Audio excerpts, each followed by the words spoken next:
وآمنوا بما نزل على محمد وهو الحق من ربهم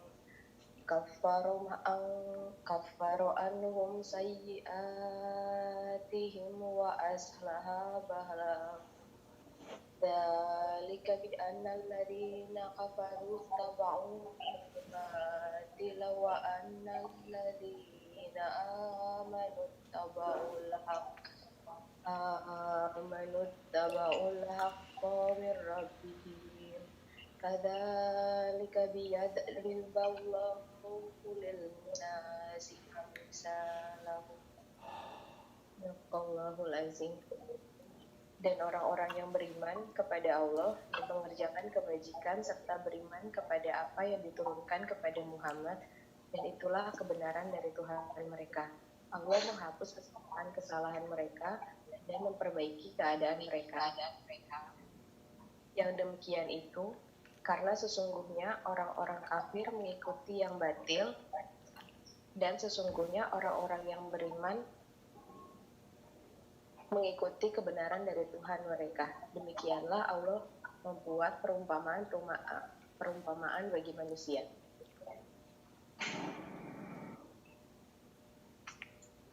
Baik, terima kasih buat Siti. Sebelumnya sebagai informasi pada tema kajian pada pagi hari ini, yaitu tentang loving a person you never met. Itu role model yang sebenarnya sudah ditentukan, tapi kita juga belum pernah ketemu nih orangnya siapa. Itu baginda Nabi besar Nabi Muhammad SAW. Mungkin Ustadz untuk membantu kami mengerti bagaimana sih akhlak Nabi Muhammad, atau bagaimana kita tuh menirunya dengan tepat, dengan benar. Mungkin waktu dan tempat untuk mempersingkat waktu juga kami persilakan Ustaz. Baik. Bismillahirrahmanirrahim. Assalamualaikum warahmatullahi wabarakatuh. Waalaikumsalam. Alhamdulillahirabbil alamin wa bihi nasta'inu ala umuri dunya din. Sallallahu ta'ala wa baraka ala nabiyyina Muhammadin wa ala alihi wa sahbihi ajma'in, amma ba'd. Alhamdulillah, kita sampaikan puji syukur kita pertama kali tentunya kepada Allah bahwa pada kesempatan ini kembali kita bersua, kembali kita bertemu. Mudah-mudahan pertemuan kita ini dirahmati, diridhai oleh Allah Subhanahu wa taala, dan kita semua dalam keadaan sehat walafiat, dijaga selalu oleh Allah dalam keadaan sehat lahir batin insyaallah. Tema ini baru saya tahu bahwa ini arahnya kepada menjadikan Rasulullah SAW sebagai role model atau tauladan kehidupan kita. Tentu ketika kita berbicara tentang Rasulullah SAW, maka kita berbicara tentang seseorang yang memang dikirim oleh Allah, diutus oleh Allah Subhanahu wa taala untuk menjadi role model, tidak saja kepada umat Islam sesungguhnya, tapi kepada seluruh umat manusia. Karena sesungguhnya karakter dan perilaku kehidupan Rasulullah SAW itu menggambarkan kehidupan yang dikehendaki, yang diinginkan, yang dimimpikan, dicita-citakan oleh semua manusia. Karena kehidupan yang dicontohkan Rasulullah SAW adalah kehidupan yang sejalan dengan fitrah, sejalan dengan nature, kealamiahan hidup manusia. Dan kehidupan beliau adalah kehidupan yang sangat manusiawi sekali, walaupun memang kenyataannya bahwa beliau adalah Rasulullah, hafizur Allah Subhanahu wa taala. Maka saya ingin memulai dengan menyampaikan sebuah ayat dalam Al-Qur'an. A'udzubillahi minasyaitonirrajim. Laqad kana lakum fi Rasulillahi uswatun hasanah. Sungguh ada pada kehidupan Rasulullah itu contoh tauladan bagi kalian. Itu kata Al-Qur'an. Dan ketauladanan ini mencakup segala aspek kehidupan tentunya. Kita berbicara tentang kehidupan seorang anak muda, kehidupan seorang anak-anak bahkan, kemudian tumbuh besar menjadi anak muda. Bahkan kalau kita berbicara tentang aspek-aspek kehidupan seorang gembala, kehidupan seorang anak-anak yang main di jalan, kehidupan seorang businessman, sampai kepada kehidupan seorang tentara, panglima, sampai kepada seorang presiden. Ini ada semua dalam tatanan kehidupan Rasulullah SAW. Demikian juga kalau kita berbicara tentang ketauladanan dalam kehidupan individu ada, kehidupan keluarga ada, kehidupan kolektif, kehidupan sosial dan publik juga ada Rasulullah SAW. Intinya adalah kalau kita berbicara tentang ketauladanan, maka ketauladanan kepada Rasulullah SAW itu tidak terbatas dalam hal-hal keagamaan yang dalam arti ritualitas, dalam arti rituals.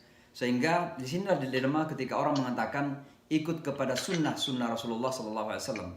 Terkadang perhatian kita itu sunnah Rasulullah itu adalah di saat kita sholat, di saat kita haji, di saat kita melakukan puasa, itulah sunnah Rasulullah SAW. Sementara di aspek-aspek kehidupan yang lain, seolah-olah Rasulullah SAW itu tidak memiliki ketauladanannya. Dan oleh sebab itu, terjadilah terkadang apa yang saya sebutkan biasa, split personality. Ada karakter yang terpecah di kalangan umat ini. Ketika dia di masjid-masjid, menjadi orang yang sangat tauladan kepada Rasulullah SAW. Tapi ketika berada di tempat-tempat yang lain, apakah itu di pasar, apakah itu di toko-toko, apakah itu di kantor-kantor, kemudian mereka menjelma menjadi manusia yang lain. Karena mereka sudah kehilangan ketauladanan kepada Rasulullah SAW. Disinilah kemudian pentingnya untuk kita mempelajari sirah sejarah hidup Rasulullah SAW. Dan akan kita pahami bahwa segala aspek yang ada pada kehidupan Rasulullah itu bisa menjadi ketauladanan bagi kita tentunya. Tentu ada penyesuaian-penyesuaian. Penyesuaian misalnya dalam hal makanan, Rasulullah sukanya makan daging, minum susu. Memang keadaan kehidupannya seperti itu. Tapi kalau kita di Indonesia misalnya tiba-tiba di Padang, yang tentu sukanya rendang. Karena memang di Padang kan begitu. Jadi ada penyesuaian-penyesuaian. Tapi maksud ketauladanan di sini bukan pada keadaan detail atau rincinya seperti itu.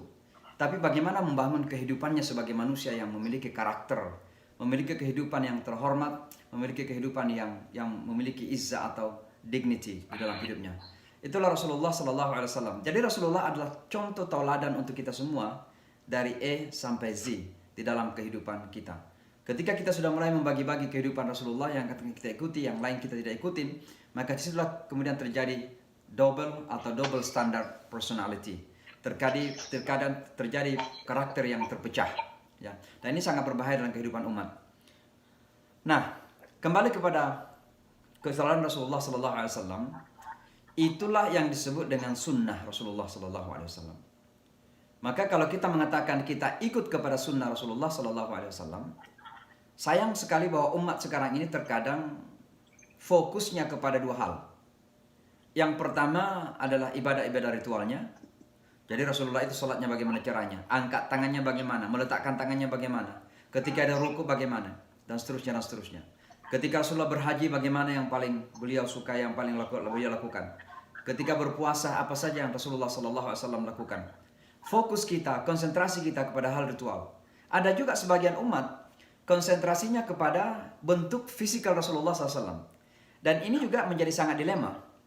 Karena pertama, tidak semua bisa mengikuti fisik Rasulullah SAW. Karena tentu kita berbeda etnis. Kita berbeda ras. Maka sudah pasti bahwa ada physical appearance yang berbeda.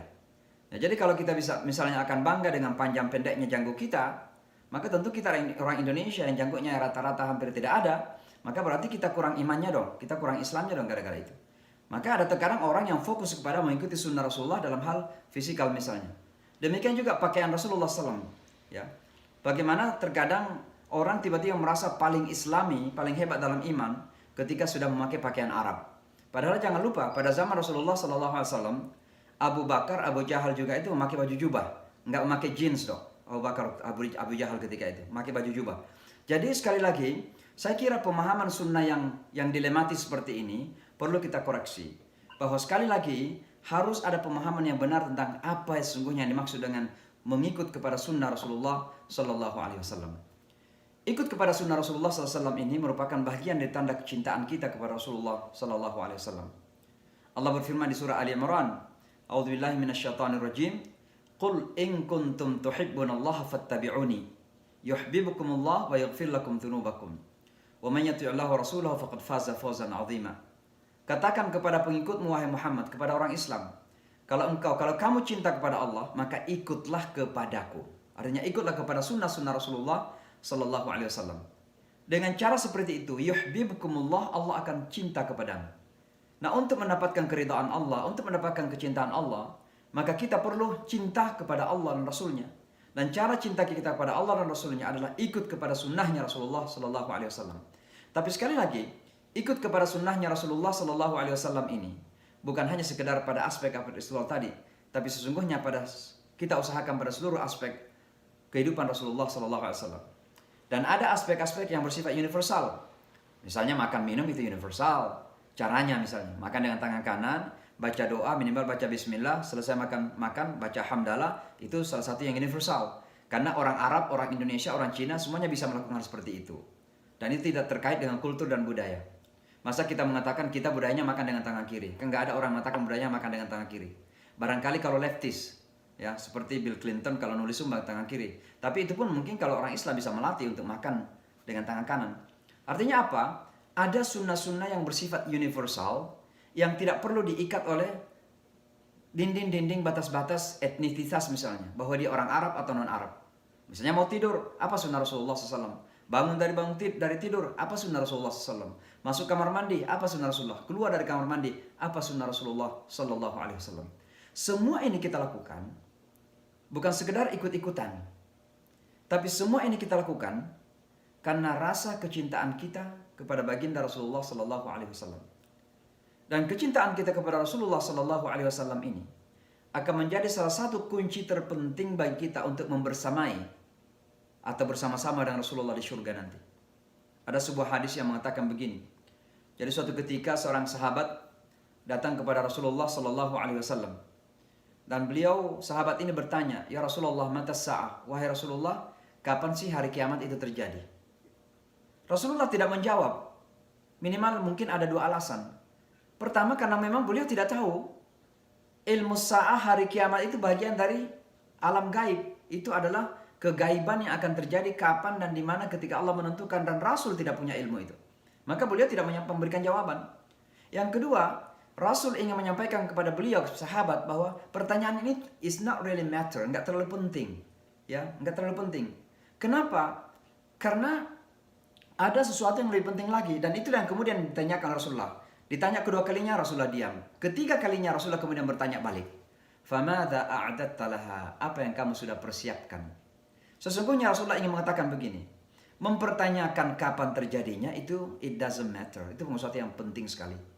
Tapi yang penting itu apakah Anda sudah siap? Kalau itu terjadi malam ini, itu terjadi esok hari, atau setahun yang akan datang, 10 tahun, 100 tahun yang akan datang, what did you prepare for it? Apa yang Anda sudah persiapkan untuk itu? Ini yang lebih esensi bagi kita. Kemudian ketika Rasulullah bertanya kepada dia seperti itu, sahabat ini mengatakan, tidak banyak ya Rasulullah. Salat saya biasa-biasa saja, puasa saya biasa-biasa, qiyamul lail kadang-kadang tidak, ya zikir biasa-biasa saja.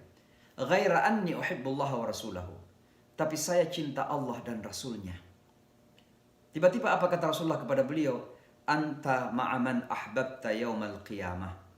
Kamu akan bersama dengan siapa yang kamu cintai di hari kiamat nanti. Kalau kita cinta kepada Rasulullah, dan itu kita buktikan dalam bentuk ikut kepada sunnah Rasulullah, dan bukan ikut sunnah secara parsial, tapi diusahakan secara paripurna, secara keseluruhan, maka insya Allah kita akan bersama dengan Rasulullah di surganya Allah nanti. Kalau bersama dengan Rasulullah, namanya kita berada di surga yang paling bawah. Tentunya kita berada di surga yang paling atas. Bukan kata sebuah informasi yang sangat luar biasa bagi sahabat tersebut. Dan kita yang merasa cinta kepada Rasulullah, lalu kita implementasikan cinta, buktikan cinta itu dalam bentuk mengikut kepada ketauladanan Rasulullah SAW, kepada contoh tauladan yang diberikan oleh Rasulullah SAW. Saya ingin memulai beberapa contoh ketauladan Rasulullah SAW atau uswah, qudwah, the role model yang kita dapatkan dari Rasulullah. Sebagai seorang anak misalnya, sebagai anak lah kepada orang tua dulu, anak kepada orang tua. Bagaimana akhlaknya beliau kepada orang tuanya? Kita kenal bahwa Rasulullah itu ayahnya meninggal dunia 6 bulan sebelum lahir. Berarti beliau yatim. Lalu kemudian setelah berumur 6 tahun, ibunya meninggal dunia. Berarti beliau menjadi yatim piatu. Tapi kalau kita melihat hadis-hadis yang beliau ungkapkan tentang ibu, tentang woman, tentang wanita, Maka kita mendapatkan salah satu kesimpulan yang terpenting bahwa kita harus bangga dengan ajaran Islam bahwa penghormatan, pemuliaan wanita itu adalah sangat luar biasa dalam agama Islam. Ini bukan pembahasan yang diada-ada, tapi kita bisa berargumentasi dengan argumentasi Quran dan argumentasi bukti sejarah Rasulullah Sallallahu Alaihi Wasallam. Salah satu yang disampaikan oleh Rasulullah SAW ketika ditanya oleh sahabat, Rasulullah sendiri nggak punya ibu ketika berumur 6 tahun dan nggak ada ibunya. Tapi kecintaan dan rasa hormat kepada ibu itu sangat luar biasa. Ditanya oleh seorang sahabat, siapa yang harus cintai dan rahmati Rasulullah? Beliau mengatakan ibumu. Kedua kalinya ibumu. Ketiga kalinya ibumu. Keempat kalinya baru mengatakan ayahmu. Saya kebetulan punya anak 6 orang. Nah tentu kalau orang mengatakan kepada saya bahwa anak-anak kamu harus lebih hormat dan cinta kepada istri kamu 3 kali lipat daripada kamu, ya mungkin saya bisa protes dong. Kenapa sih ada diskriminasi kepada sang ayah gitu? Ya. Sebenarnya kita sebagai manusia kan protes gitu. Tapi kemudian saya berpikir, kenapa Rasulullah menyampaikan seperti itu? Saya kemudian tersadarkan bahwa, oh karena konteksnya, Rasulullah ingin merubah persepsi orang Arab yang ketika itu tidak sama sekali menghormati wanita. Rasulullah ingin melakukan perubahan totalitas, perubahan revolusioner sifatnya, yang bersifat revolusioner. Maka Rasulullah mengatakan, kalau kemarin-kemarin Anda tidak menghormati wanita, kemarin-kemarin Anda tidak memuliakan ibumu, sekarang justru ibumu dan wanita harus dihormati dan dimuliakan lebih. Untuk menyeimbangkan, meratakan agar ada ekualitas, ada kesetaraan. Yang disebut kesetaraan gender itu. Maka teman-teman sekalian, keteladanan seperti ini harus kita ambil. Penghormatan kita kepada orang tua jangan pernah luntur. Siapapun orang tua kita, tetap orang tua. Dan siapapun kita anak, tetap anak. Dan ketika orang tua dan anak, sudah pasti bahwa orang tua memiliki posisi yang terhormat, memiliki posisi yang mulia, dan harus kita jaga kehormatan dan kemuliaan orang tua. Dalam Al-Quran diberikan satu contoh yang sangat ekstrim. Bagaimana seorang orang tua yang sangat jahat. Kejahatan orang tua ini tidak saja ingin menjadikan anaknya itu malas sholat misalnya, atau ingin menjadikan anaknya ini lupa Islam, atau lupa agama. Tapi justru ingin memaksa anaknya ini menjadi orang musyrik. Bayangkan, syirik itu adalah dosa yang terbesar dalam agama Islam. Inna syirka la zulmun azim. Dosa yang paling besar itu adalah syirik. Dan ketika orang meninggal dunia dalam keadaan syirik, dia tidak akan diampuni oleh Allah Subhanahu wa Ta'ala. Tapi ketika seseorang meninggal dalam keadaan tidak syirik, ada imannya walaupun sedikit, mungkin dia akan dibersihkan di neraka sampai pada akhirnya akan dimasukkan ke dalam surganya Allah Subhanahu wa Ta'ala. Tapi orang meninggal dalam keadaan syirik tidak akan masuk ke dalam surga abadan, untuk selamanya. Karena dia menjadikan Tuhan-Tuhan selain Allah Subhanahu wa Ta'ala. Maka lihat seorang orang tua ini memaksa anaknya untuk melakukan kesyirikan. Apa kata Al-Quran? Wa in jahadaka ala an tusyrika bima laysa laka bihi ilm fala tuti'huma. Kalau orang tuamu memaksa kamu untuk melakukan kesyirikan, kamu harus tegas juga. La tuti'huma, jangan taati keduanya. Tapi apa kata Al-Quran selanjutnya?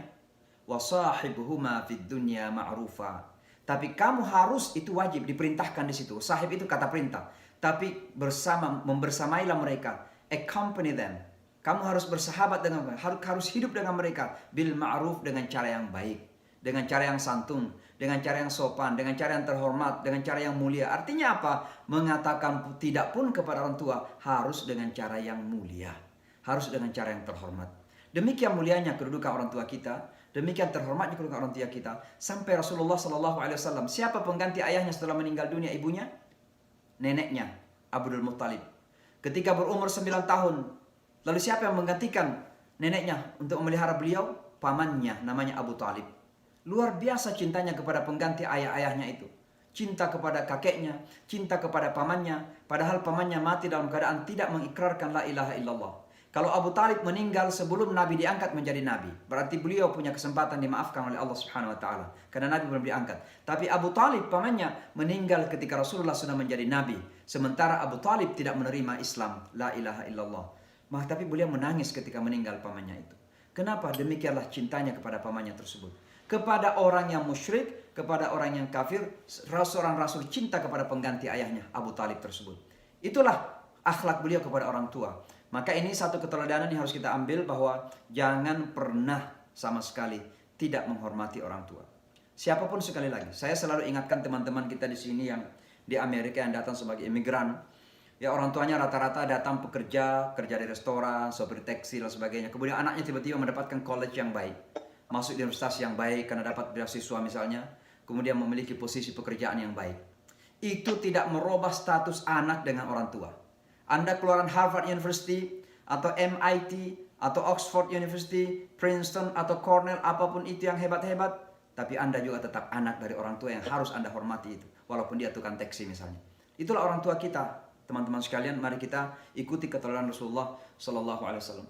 Keteladanan Rasulullah Sallallahu Alaihi Wasallam juga kita lihat bagaimana beliau berinteraksi dengan keluarganya, dengan istrinya, dengan istri-istrinya ketika setelah meninggal Khadijah, kemudian beliau melakukan poligami. Ini bisa kita diskusikan ini nantinya.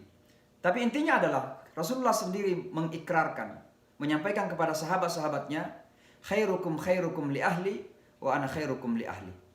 Yang terbaik di antara kalian adalah yang paling baik kepada keluarganya, dan saya adalah orang yang paling baik kepada keluarganya.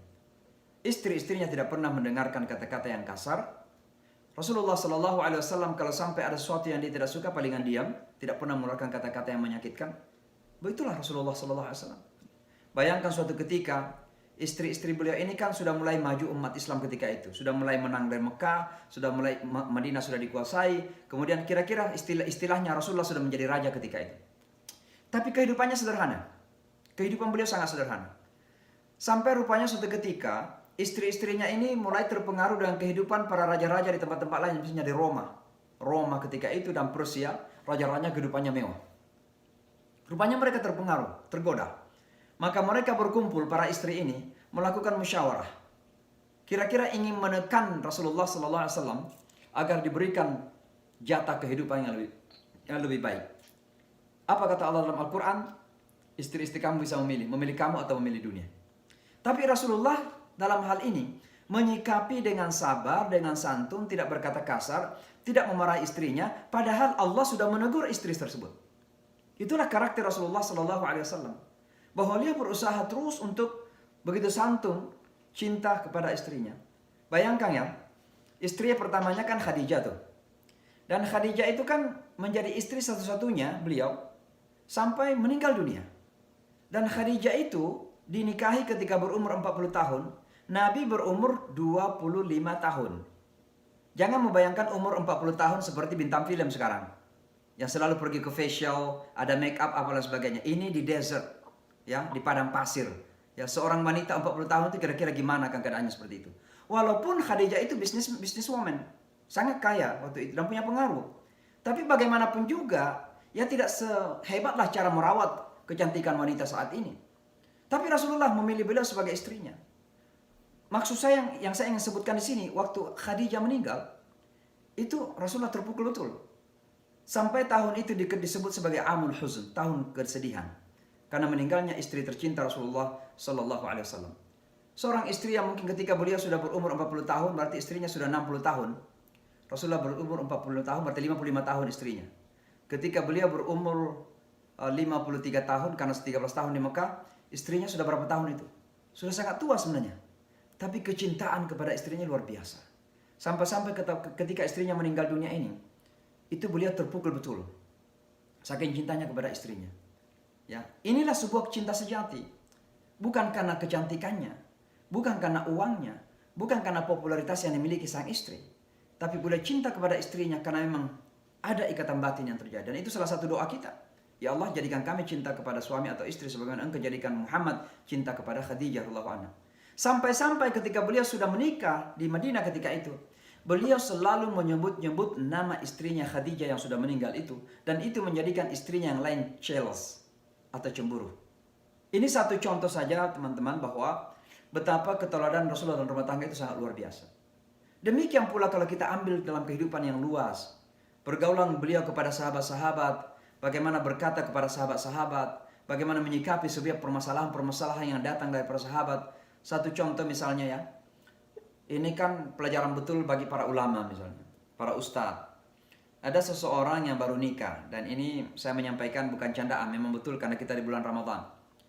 Ada seseorang yang baru menikah, mungkin baru menikah, nggak disebutkan di hadisnya baru menikah atau tidak. Lalu tiba-tiba kemudian terjadi hubungan suami istri di siang hari. Dia sadar hukumnya kan dilarang. Datanglah kepada Rasulullah sallallahu alaihi wasallam. Beliau mengatakan halaktu ya Rasulullah. Saya celaka ya Rasulullah. Ditanya kenapa celaka? Dia mengatakan waqa'tu ala imraati fi Ramadan. Saya terjatuh, ini bahasa kiasan. Saya terjatuh kepada istriku di bulan Ramadan, artinya terjadi hubungan suami istri. Rasulullah sallallahu alaihi wasallam tidak marah. Tidak mengatakan kamu itu nggak tahu hukum. Ini kan mungkin kalau ada saja ustadz yang ditanya di bulan Ramadan seperti ini pasti akan mengatakan, emangnya kamu nggak tahu hukum fikih kan gitu. Rasulullah nggak mengatakan seperti itu. Rasulullah mengatakan, nggak apa-apa. Apakah kamu bisa memerdekakan budak? Artinya diberikan jalan keluar, bukan dimarahi, bukan disakitin, bukan direndahkan, tapi diberikan jalan keluarnya. Apakah kamu bisa membebaskan budak? Dia katakan, ya Rasulullah, saya ini orang yang miskin ya Rasulullah, nggak punya apa-apa untuk membebaskan budak. Oke, kalau begitu, apakah kamu bisa berpuasa 2 bulan berturut-turut? Ya kira-kira dalam bahasa saya, ya Rasulullah 1 hari aja susah, gimana 2 bulan berturut-turut begitu. Saya nggak bisa ya Rasulullah. Lalu yang ketiga ditanya, kira-kira kamu bisa nggak memberikan makan 60 orang miskin? Dia katakan, ya Rasulullah, saya orang miskin ya Rasulullah. Maka Rasulullah kemudian masuk dalam kamarnya, diambil satu namanya sekira-kira segumpal dates atau tamar korma, lalu diberikan kepada dia. Dia katakan, pergilah pulanglah ke kampung kamu dan bagi-bagikan korma ini kepada orang miskin. Apa kata beliau? Beliau masih mengatakan, ya Rasulullah, saya ini paling miskin di kampung itu. Kalau sampai saya bagi-bagi korma, pasti orang akan menuduh saya mencuri dari mana ya Rasulullah. Kira-kira begitu. Maka Rasulullah ketawa terbahak-bahak. Kalau begitu pulanglah dan kasih makan kepada istrimu. Itu kata Rasulullah sallallahu alaihi wasallam. Ini perilaku karakter akhlak Rasulullah sallallahu alaihi wasallam kepada para sahabatnya gitu. Sebaliknya ada orang yang masih punya sikap jahil di kalangan sahabat. Suatu ketika ada namanya Abdurrahman bin Auf. Abdurrahman bin Auf ini adalah seorang bisnismen yang kaya raya seperti Utsman di Mekah. Suatu ketika terjadi argumentasi antara Abdurrahman bin Auf dan Bilal Ibnu Rabah. Kita kenal Bilal itu kan dari budak. Orang hitam, budak, miskin dari Ethiopia. Imigran lagi kira-kira kalau di Amerika itu imigran. Pendatang dari Afrika kan begitu. Bayangkan kalau lagi dia berdebat dengan Donald Trump. Pasti akan direndah-rendahkan lah kira-kira begitu. Dihina gitu. Nah ini Abdurrahman orang kaya asli Mekah. Bilal ini pendatang, budak lagi, hitam lagi. Maka apa kata Abdurrahman? Ya Ibnas Sauda. Wahai anak perempuan tua. Wahai anak seorang wanita hitam. Kira-kira begitu lah dipanggil begitu. Ada yang ngomong tuh. Wahai anak wanita hitam. Kemudian tersinggunglah Bilal. Beliau menangis dan datang kepada Rasulullah sallallahu alaihi wasallam. Dia katakan, ya Rasulullah, Abdurrahman bin Auf memanggil saya Ibnas Sauda. Dipanggilnya Abdurrahman oleh Rasulullah sallallahu alaihi wasallam dan dia katakan, apa benar kamu mengatakan demikian? Tentu Abdurrahman gak akan berdusta kepada Rasulullah. Dia katakan, benar ya Rasulullah. Apa kata Rasulullah kepada Abdurrahman bin Auf? Innaka rajulun fika jahiliyah. Kamu adalah seseorang yang masih jahil. Maka Abdurrahman merasa bersalah betul ditegur seperti itu oleh Rasulullah sallallahu alaihi wasallam. Maka beliau berbaring dan minta kepada Bilal untuk menginjak kepalanya. Membayar. Kira-kira paying the price lah kira-kira begitu. Itulah cara Rasulullah sallallahu alaihi wasallam mendidik para sahabatnya. Dan itu akhlak Rasulullah SAW. Bagaimana upaya beliau menjadikan ekualitas yang sejati, kesetaraan yang sejati di antara para sahabatnya itu. Bahwa being kaya, being rich, menjadi orang kaya bukan berarti kamu harus arogan, bukan berarti sebuah kelebihan. Menjadi terkenal bukan berarti kelebihan, tapi yang bisa menjadikan kita lebih di mata Allah Subhanahu wa taala satu saja, ketakwaan kita. Inna akramakum 'indallahi atqakum. Yang paling mulia di antara kalian di sisi Allah adalah orang yang paling bertakwa kepada Allah Subhanahu wa taala. Itu bagaimana beliau bergaul kepada sesama sahabat. Demikian juga pergaulan kepada anak-anak. Bagaimana cinta beliau kepada cucunya Hasan Hussein. Di saat-saat beliau saat sholat, terkadang Hasan dan Hussein menggelantung. Seperti sekarang kita lihat anak-anak itu. Tapi kan anak ini nggak pernah diusir oleh Rasulullah. Terkadang ada orang tua melihat anak-anak lari di masjid. Kok marah gitu. Padahal Nabi saja cucunya gelantung-gelantungan ketika dia sholat. Nggak marah-marah kepada cucunya itu. Karena sayang gitu. Suatu ketika beliau dilihat oleh seorang sahabat mencium cucunya, Hussein dan Hasan. Lalu sahabat ini punya anak 10. Ya orang Arab itu tough, ya keras. Dan orang Arab ini nggak pernah sama sekali mencium anaknya karena dianggap nanti jatuh karismanya di mata anaknya.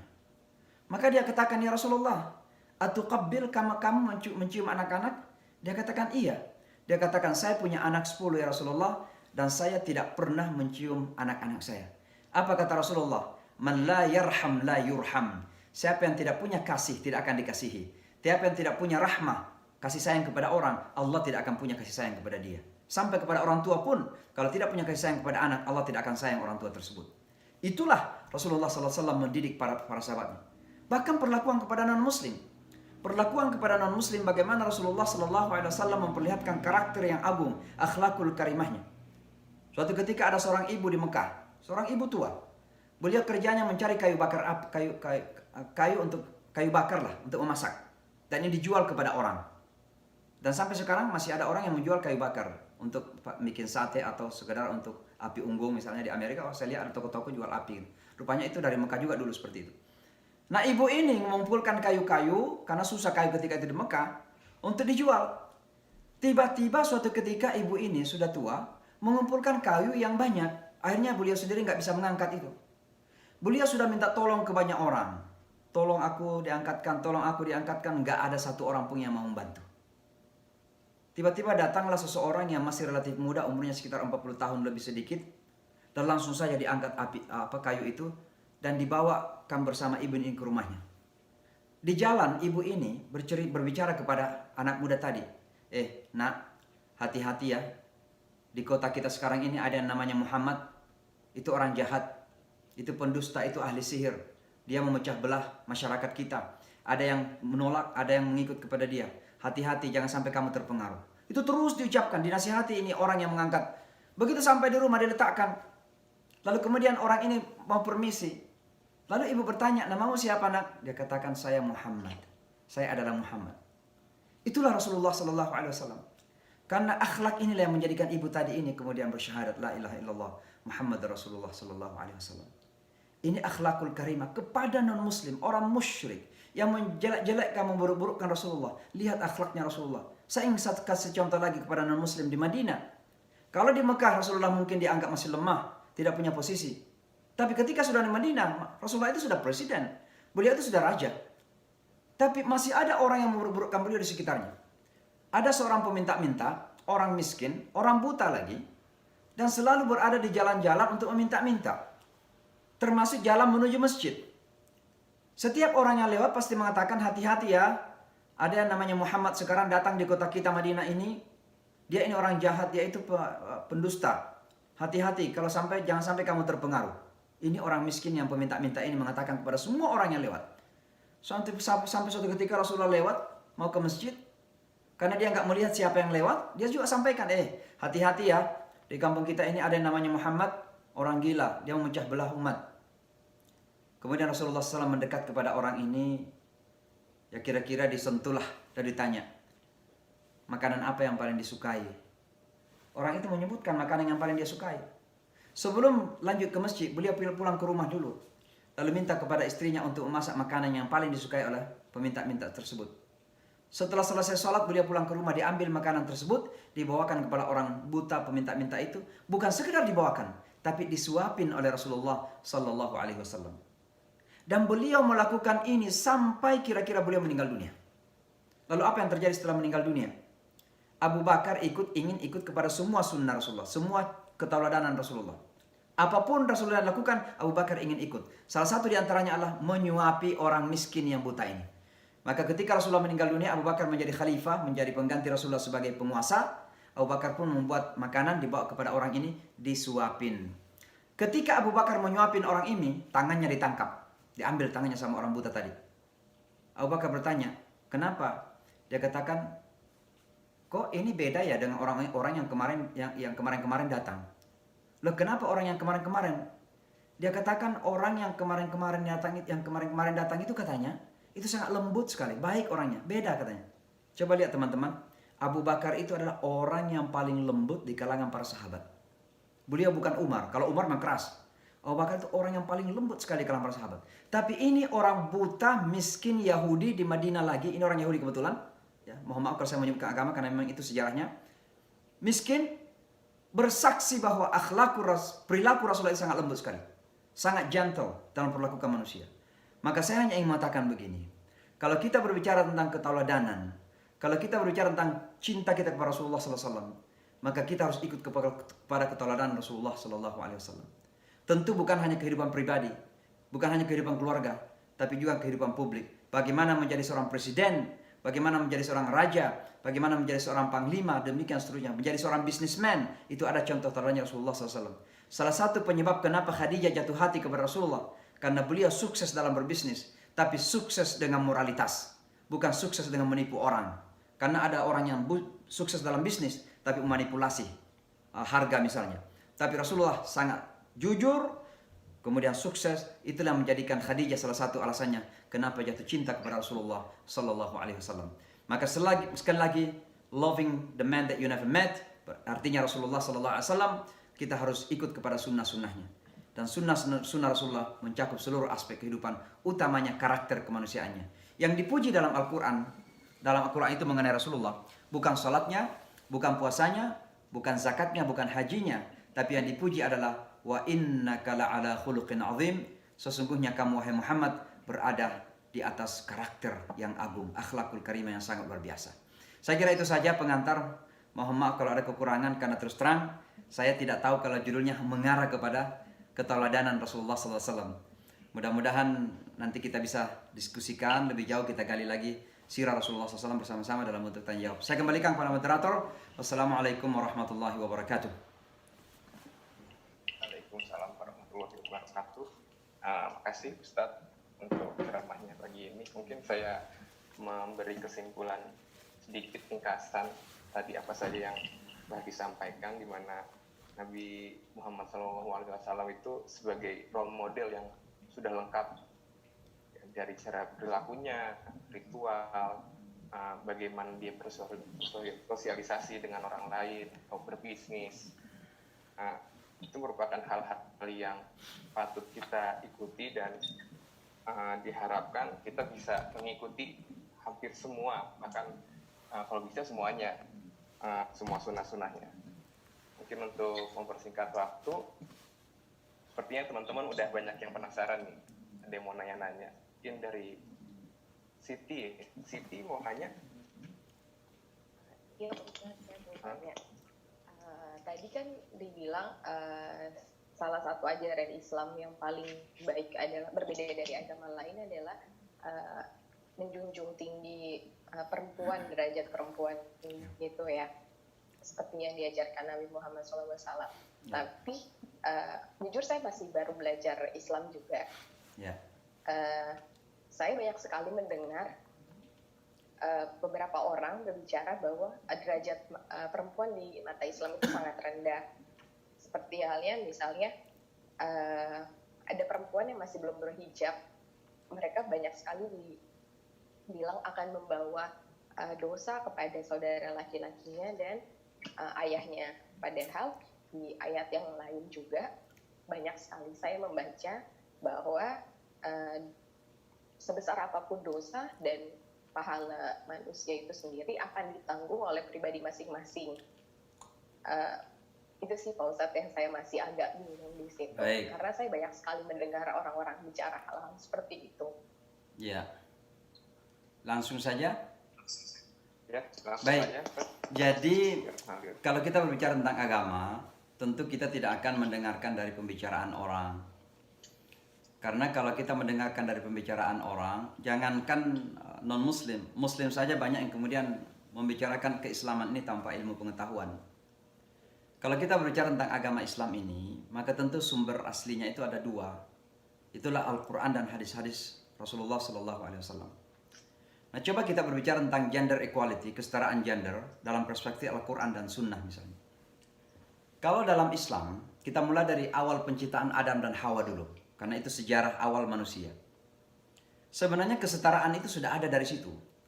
Coba baca dalam Al-Quran ketika Allah mengatakan, wa qulna ya Adam, dan kami katakan wahai Adam, uskun anta wa zawjukal jannah, tinggallah kamu bersama istrimu di surga.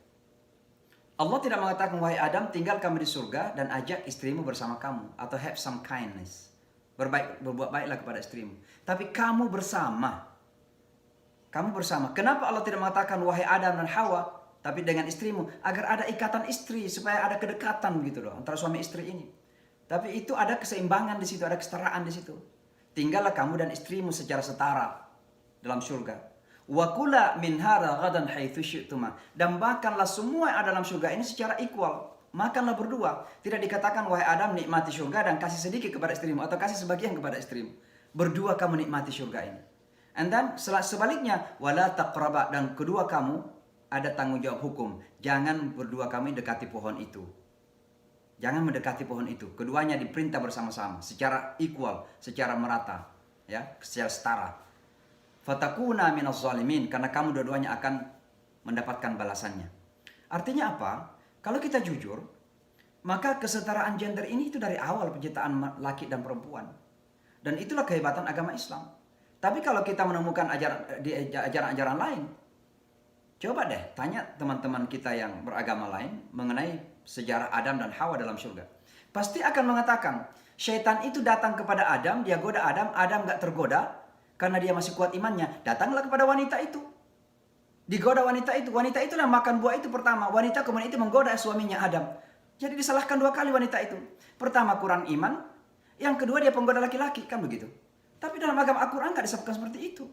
Maka saya berani mengatakan bahwa insya Allah kita berani berdebat dengan siapa saja, bahwa mengenai kesetaraan gender ini tidak ada yang bisa mengalahkan agama Islam. Saya tidak berbicara mengenai realita kehidupan umat Islam ya.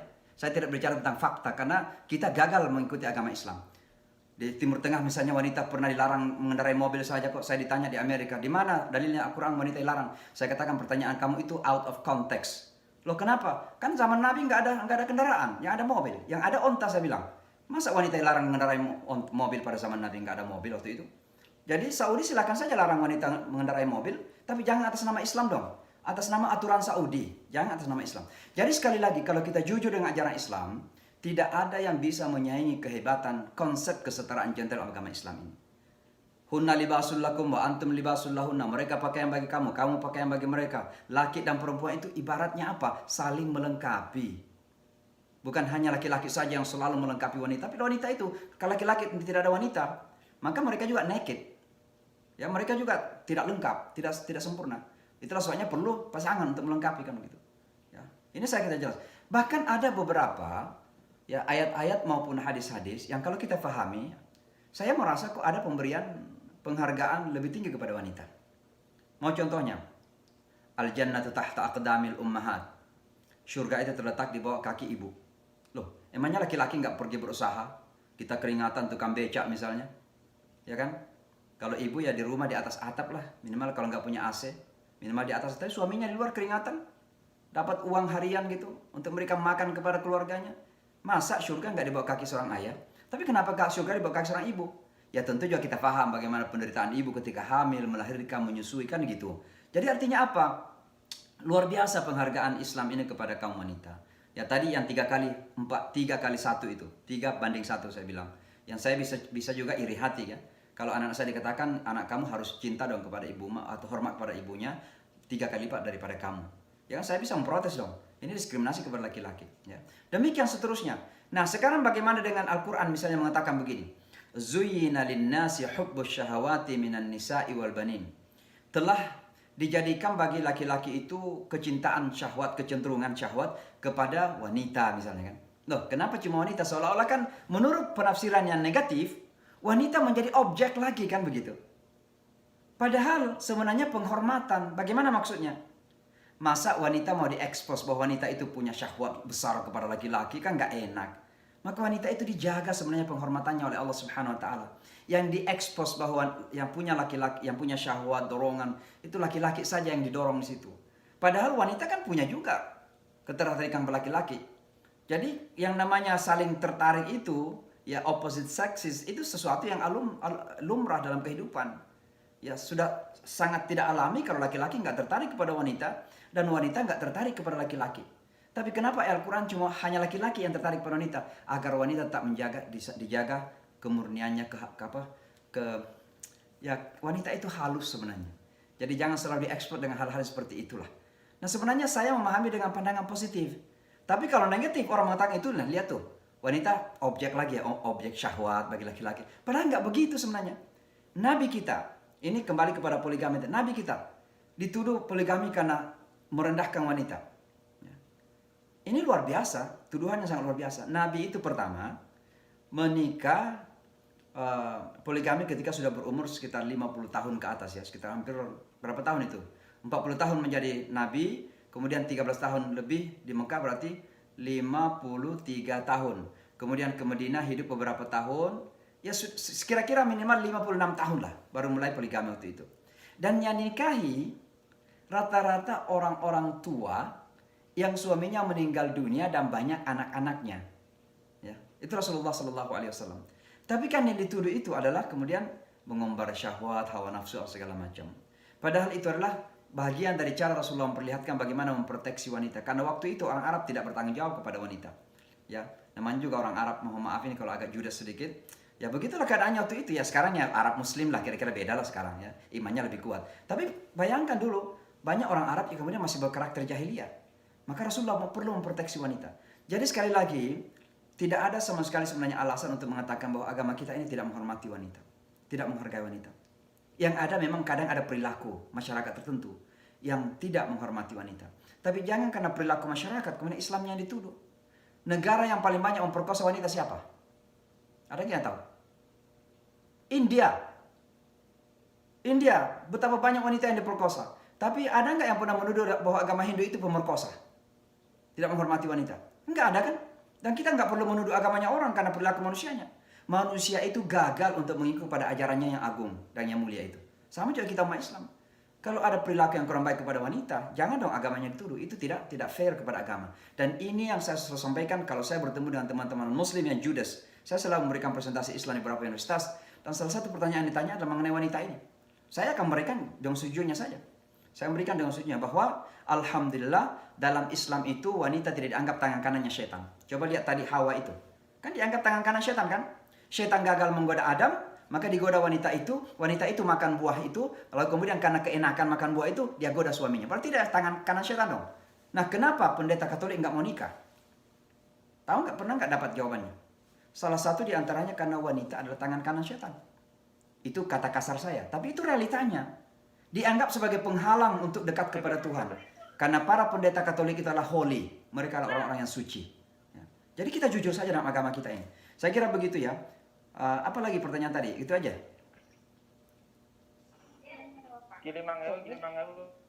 Ya, kalau ini Pak Ustaz, Pak, yang dosa. Oh iya. Ya. Anak perempuan. Ya, jadi hadis itu, jadi begini. Saya ingin mengingatkan dulu begini teman-teman. Memakai jilbab itu adalah salah satu dari perintah. Tapi jangan kemudian melihat rendah wanita-wanita muslimah yang belum memakai jilbab. Karena boleh jadi seorang wanita muslimah belum pakai jilbab, tapi dia punya kelebihan-kelebihan yang lain. Ya mungkin salah-salah sunnahnya lebih, mungkin dia punya duha. Saya tahu banyak wanita-wanita yang kemudian tidak pakai jilbab, tapi sebelum pergi kerja dia salat duha dulu misalnya. Jadi jangan kita pernah saling merendahkan hanya karena satu kekurangan. Tidak ada orang Islam yang sempurna ini. Percayalah, nggak ada orang Islam yang sempurna itu. Maka jangan kita karena sudah pakai jilbab lalu kita mandang enteng orang yang tidak pakai jilbab. Ya. Walaupun kita ada Elzat di sini, belilah jilbab sama Elzat agar pakai jilbab gitu. Jadi maksud saya begini, yang namanya dosa seseorang itu memang tidak ditanggung oleh siapapun. Wala taziru waziratun wizra ukhra. Dan tidak ada orang yang menanggung dosanya orang lain. Itulah sebabnya kita tolak yang namanya dosa turunan. Jangan karena bapak kita dianggap berdosa di surga, lalu anaknya semua berdosa, maka harus anaknya Tuhan disalib untuk membebaskan kita. Kita nggak percaya seperti itu.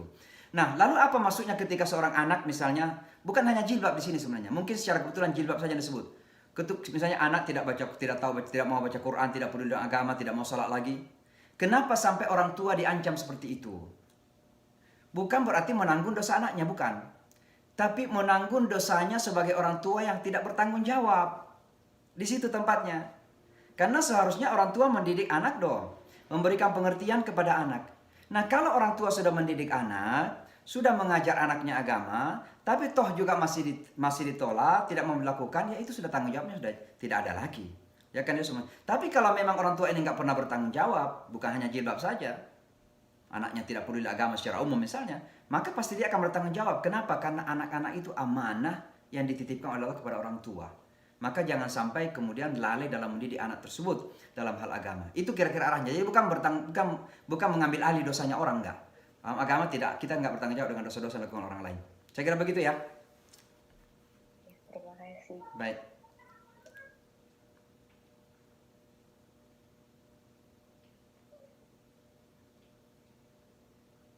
Halo. Iya. Mungkin satu pertanyaan lagi ya Ustadz. Berhubung waktu di sana juga mungkin Ustadz juga ini ya. Iya. Terus satu lagi mungkin ya. Ririn mungkin mau ada yang mau ditanya, Ririn?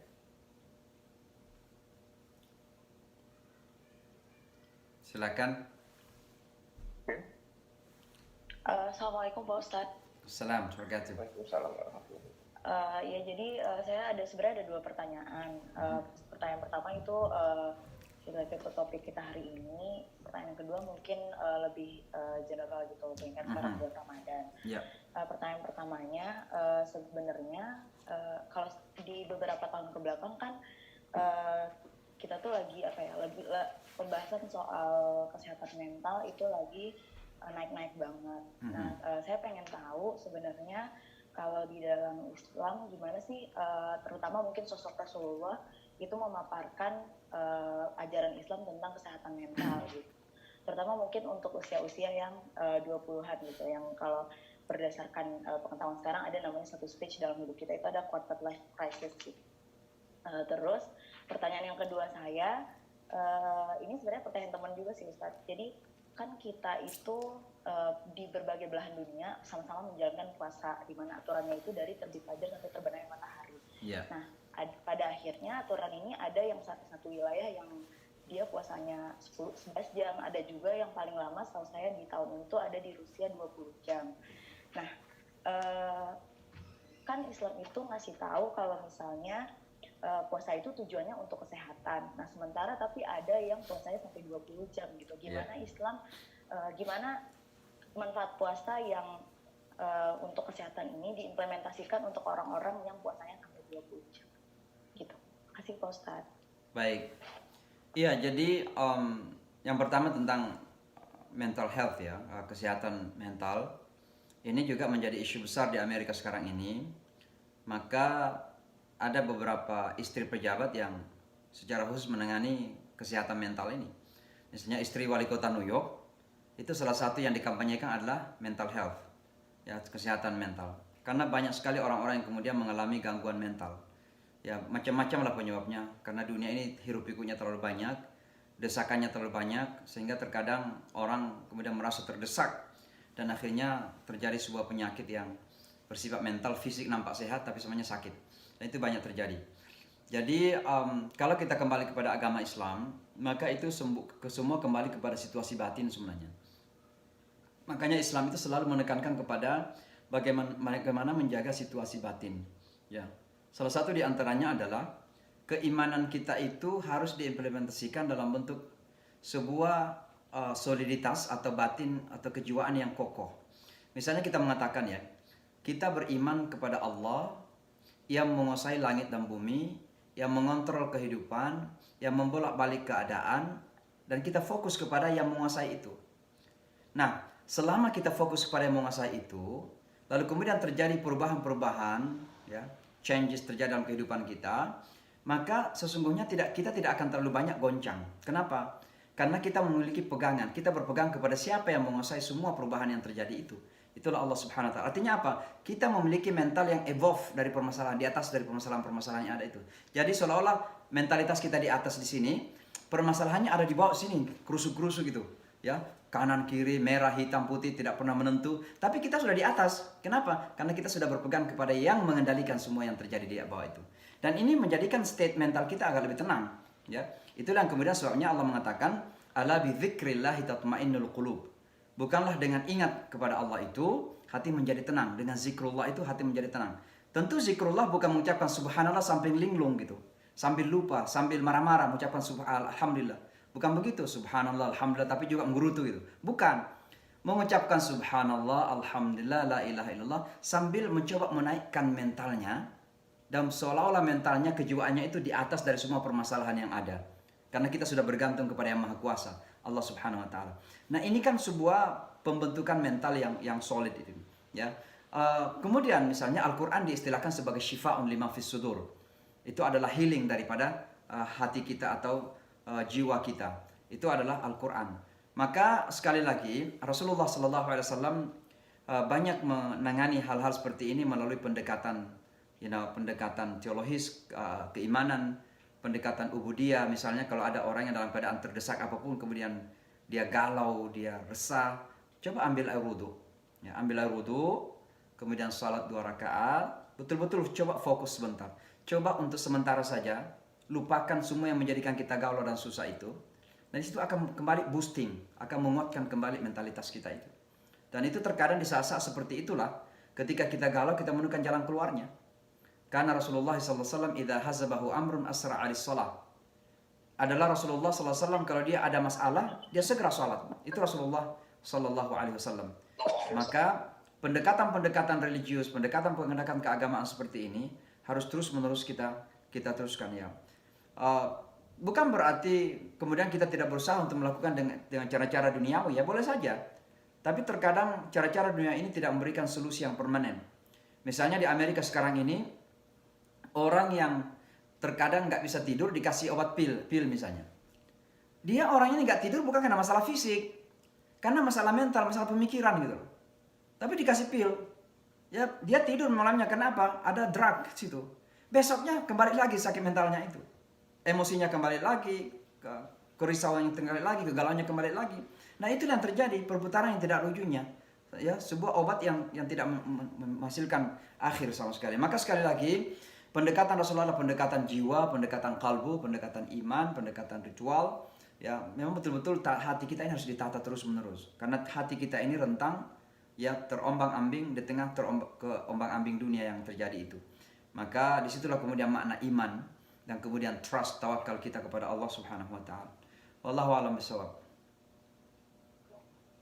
Baik, terima kasih. Yang kedua tadi soal puasa, waktu puasa. Oh iya, jadi kalau kita berada di sebuah tempat, lalu kemudian jamnya itu betul-betul sudah membahayakan kesehatan dan kehidupan apalagi, maka ada 3 kemungkinan yang bisa terjadi. Yang pertama, ikut waktu Mekah. Karena Mekah itu sepanjang-panjangnya adalah sekitar 15-16 jam saja. Jadi tidak lebih dari itu. Jadi kita misalnya di Rusia, kemudian ini 20 jam dan betul-betul akan menjadikan kita sakit, ya udah puas saja sekitar 16 jam itu. Sampai kira-kira sebatas-batas kemampuan lah yang tidak menjadikan kita sakit. Itu pertama. Yang kedua, bisa ikut kepada jam negara yang paling dekat yang masih normal. Misalnya kalau Eropa, kan panjang juga di Eropa itu. Yang paling dekat misalnya Turki. Turki itu panjang-panjangnya sekitar 16-17 jam. Berarti bisa ikut Turki lah ketika berbuka puasa. Nah, yang ketiga, ada yang mengatakan kalau Anda seorang imigran, maka ikut dari negara mana? Dari negara asal, gitu. Itu yang kita lakukan. Tapi jangan kemudian 20 jam dari fajar sampai terbenam matahari, lalu kita paksakan 20 jam itu, akhirnya kita sakit, bahkan bisa meninggal dunia. Itu namanya membawa kehancuran kepada diri sendiri yang dilarang, diharamkan dalam Al-Quran. Dan kita jangankan seperti itu. Orang dalam perjalanan saja kok bisa berbuka puasa. Kalau ada kesulitan, apalagi sudah terancam kesehatan dan bahkan nyawa, maka tentu wajib untuk mencari solusi. Dan solusinya 3 tadi itu. Ya, saya kira begitu yang disampaikan oleh para ulama kita dalam buku-buku fikih. Ya, baik. Terima kasih Ustadz jawabannya. Untuk kan berhubungan pertanyaan masih banyak nih Ustadz, cuman kan karena waktu terbatas, mungkin kamu bisa nggak kirim email atau apa gitu biar ya mungkin gini. Sabtu depan saya ngasih pengantar pendek-pendek saja. Nah, biar kita tanya jawab lebih banyak. Karena mohon maaf tadi agak terlambat karena saya ada acara lain dan kebetulan ditahan juga oleh banyak pertanyaan sehingga lupa saya. Jadi mungkin nanti Sabtu depan saya memberikan pengantar pendek saja sekitar 20 menit saja atau 25 menit paling lama. Lalu semuanya kita untuk pertanyaan. Saya khawatir kalau dikirim lewat tulisan, saya juga agak sibuk jadi tidak akan saya jawab juga. Sekarang ini banyak diminta menulis ke beberapa surat kabar, saya belum menulis ini. Jadi saya khawatir juga nggak akan dijawab. Lalu soal itu lebih baik kita tunggu sampai hari Sabtu depan, saya kasih pengantar pendek, singkat saja, kemudian kita tanya jawab saya kira. Oke, baik Ustadz, makasih. Oh iya Ustadz, ini kan berhubung banyak yang baru Ustadz, terus Ustadz juga sedang membangun pesantren, mungkin bisa sharing dikit di sini teman-teman ada yang mau dengar tentang pesantren. pesantrennya di sana gimana? Iya, jadi teman-teman saya ini saya kan dulu imam di Islamic Center New York ya, masjid rayanya kota New York lah, masjid besarnya di sini. Tapi kemudian tugas saya selesai tahun 2014, lalu kemudian saya mendirikan yayasan yang ini kelihatan ini, Yayasan Nusantara, Nusantara Foundation. Salah satu program Nusantara ini banyak programnya, termasuk dulu hadir di tempatnya Tika dulu kuliah, saya ikut interfaith di situ di sekolahnya Tika dulu atau kuliah di Amerika setahun, memberikan presentasi Islam beberapa universitas ya. Kemudian seminar Islam di PBB, kemudian macam-macam yang kita lakukan.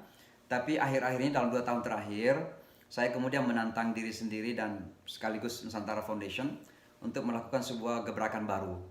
Dan gebrakan kita adalah ingin mendirikan pondok pesantren pertama di Amerika. Alhamdulillah lokasinya, ya propertinya sudah kita beli, sudah kita miliki.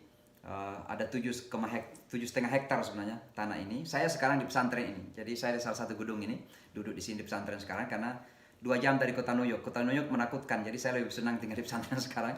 Ini 2 jam dari kota New York. Alhamdulillah sudah kita miliki lahannya dan beberapa gedung tua di lahan tersebut. Kita sudah renovasi beberapa gedung. Cuma memang untuk kita mulai pesantren betulan belum cukup karena perlu fasilitas-fasilitas yang lain. Tapi kita sudah manfaatkan, ada pelatihan imam, ada pelatihan kepemimpinan, ada program tahfiz musim panas. Ya.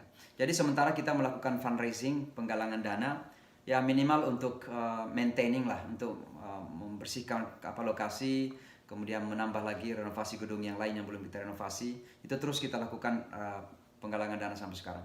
Dan sengaja saya melakukan penggalangan dana dari Indonesia. Kenapa dari Indonesia?